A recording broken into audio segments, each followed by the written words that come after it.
Хайрлы кун, с вами учитель казахского языка Дохшан Жандарбекулы. И сегодня в маленькой лекции я хотел ответить на один вопрос, на актуальный вопрос, который многие задают ученики. Почему сложно изучить казахский язык?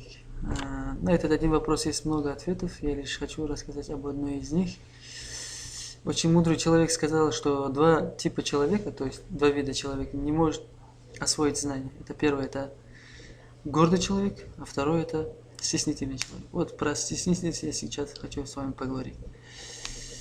Когда вот, к примеру, мы изучали русский язык, у нас не было русскоязычной среды, у нас не было словарей, которые на руках с правилами, у нас не было учителей, которые учили русский язык. Но мы научились. И как же это? Приведу один историю, к примеру. Мой знакомый в детстве пришел в магазин, и ему нужно было купить окорочку, а он не знал, в словарном запасе у него не было слова окорочка. И он, естественно, на казахском спросил, того это барман. Продавец не понял и спросил, что тебе надо. А потом ученик начал искать пути. То есть он сюда смотрел, а на витрине стояло яйцо. И на яйцо посмотрел, и указал на яйцо и сказал, где его мать.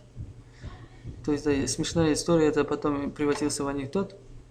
То есть, мальчик использует свои знания, у него в словарном запасе было слово «где» и «мать».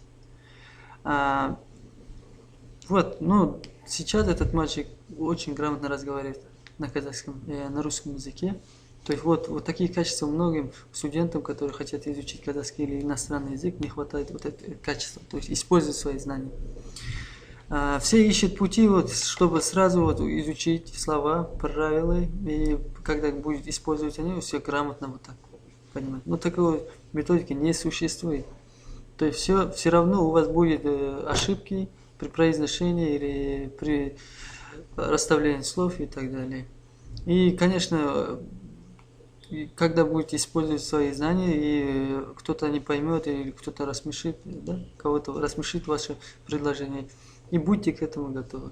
Если ваша стеснительность или гордость этого будет по-другому реагировать, то у вас, даже если вы знаете слова, словарный запас, у вас много слов, даже если вы изучаете казахский годами, да, правила все знаете, но этого результата не дают. Как так? Не использовали в среде, это будет как